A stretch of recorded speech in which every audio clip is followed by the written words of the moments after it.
The Directive 55, the one that closed many retail establishments, has expired. And as we mentioned last week, that we're going to renew it because we think it had the desired effect of slowing the spread in the community, along with also the directive of no gatherings and household visitation.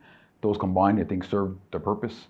So they're allowed to both expire and business reopened as of the 1st. Many businesses, I should say, opened on the 1st. It rolled out well. They were given enough notice prior that the opening was going to happen, so I think they all prepared properly. And fortunately, we didn't see the big rush of customers as we seen in June. There was still some a little bit busy, but overall it went well. We were down to a low of 1 case a few days ago. Now we're up to 4 cases, as we speak today, but it's still manageable. Like we told the community, we are not expecting we're not expecting not to have any new cases, but we want to make sure that they're kept to a minimum and it's at a manageable level, to keep our community as safe as possible. But unfortunately, it is likely we will see more cases as we go along. But like I said, if it's moderated to the best extent possible, and then we should be okay. Our vaccine facility at the Super Bingo, as I mentioned last week, we're ready to go. We have a turnkey operation.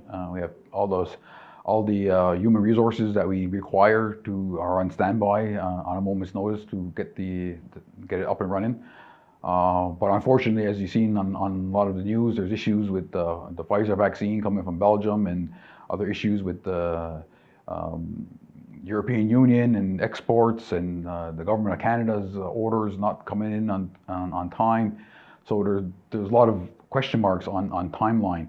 But with that said, we are still optimistic. Our original target date, which we said we want to have the whole community done by end of March, is still on that part's still on track. It's just a matter of the start date.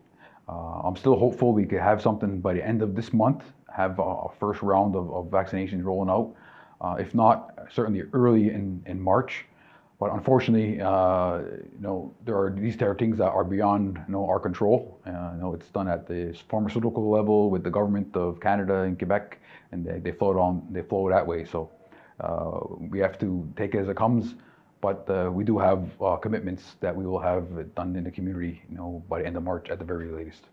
As we've been doing for the past 11 months now, everything's an ongoing assessment. We on a day-to-day basis, literally we look at the numbers, see what's happening, certainly on a week-to-week, and following the trends of where things are going. We recently, obviously we said the retail was allowed to reopen along with manufacturing. We're allowing one household visitation at this point in time. To start gradually trying to ease some of the restrictions that people have been living under for a number of months. So we're hoping to stay on that trend. We don't want to obviously move too quickly. We want to take time to assess where we're at. But hopefully in the weeks to come, we could gradually start pulling back some of the measures, provided that the numbers stay manageable, provided what happens around the community. In Quebec, they're finally heading in a more positive direction in terms of the cases.